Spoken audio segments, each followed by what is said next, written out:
Elles étaient nombreuses ce lundi matin à assiéger les gares routières de Brazzaville, les populations qui veulent quitter la capitale congolaise. Ce, après l'adresse du président de la République annonçant le confinement général à compter du 31 mars. Quelques personnes interviewées ont fait savoir qu'elles préfèrent s'éloigner de la ville pendant cette période de crise sanitaire où Brazzaville compte plusieurs cas du coronavirus. On veut partir, c'est parce que c'est à cause de ce que le président a déclaré. D'ailleurs, ce que j'approuve avec beaucoup de respect. Si nous partons à Dolisie, c'est parce que les parents veulent qu'on y aille. Et avec le confinement qui sera là, nous, étudiants, ça ne sera pas possible pour nous de survivre sans l'aide de nos parents et en étant loin de nos parents. C'est pourquoi les parents veulent qu'on parte. Mais ce qui est sûr, les gens ont peur. Voilà pourquoi vous voyez que non, il y a l'attroupement des gens. Et les gens se déplacent, d'autres voyagent, d'autres sont pour les déplacements et tout.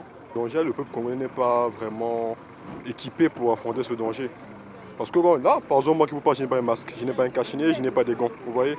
L'option prise par une frange de la population de fuir la ville est condamnée par certains Brazzavillois qui demandent plutôt d'être de cœur avec les autorités tout en plaidant pour les mesures d'accompagnement.